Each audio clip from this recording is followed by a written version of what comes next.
Chapter 2. A few days later, Jesus went back to Capernaum, and the news spread that he was at home.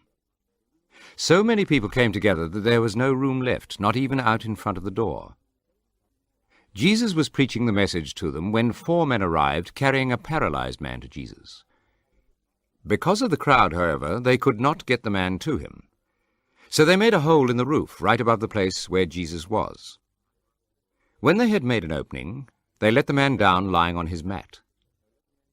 Seeing how much faith they had, Jesus said to the paralyzed man, "My son, your sins are forgiven." Some teachers of the law who were sitting there thought to themselves, "How does he dare to talk like this? This is blasphemy. God is the only one who can forgive sins." At once Jesus knew what they were thinking. So he said to them, "Why do you think such things? Is it easier to say to this paralyzed man, 'Your sins are forgiven,' or to say, 'Get up, pick up your mat, and walk'? I will prove to you, then, that the Son of Man has authority on earth to forgive sins." So he said to the paralyzed man, "I tell you, get up, pick up your mat, and go home." While they all watched, the man got up, picked up his mat, and hurried away.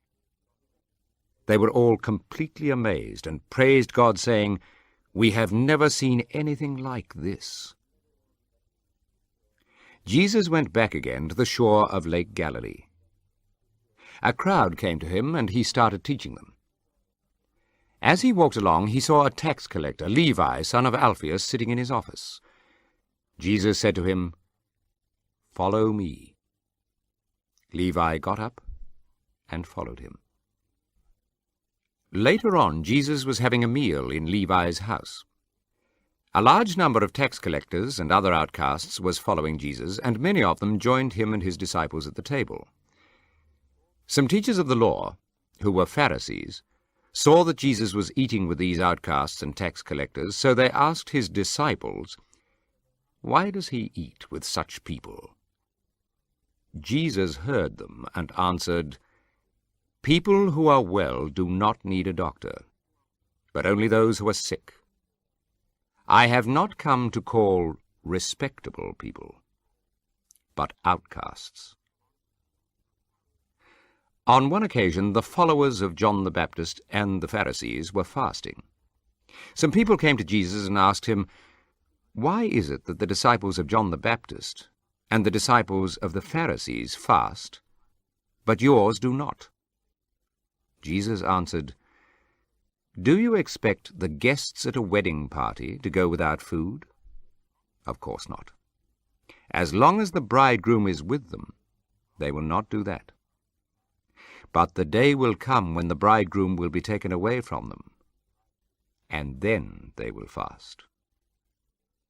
No one uses a piece of new cloth to patch up an old coat, because the new patch will shrink and tear off some of the old cloth, making an even bigger hole.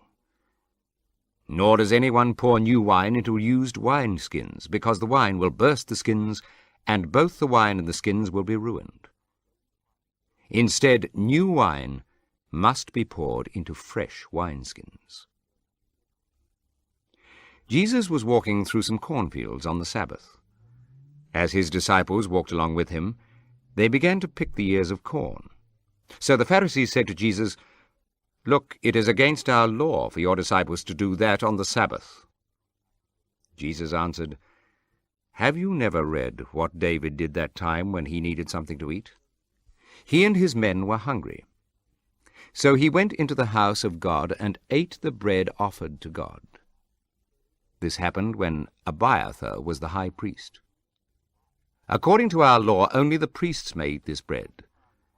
But David ate it, and even gave it to his men." And Jesus concluded, "The Sabbath was made for the good of man. Man was not made for the Sabbath. So the Son of Man is Lord even of the Sabbath."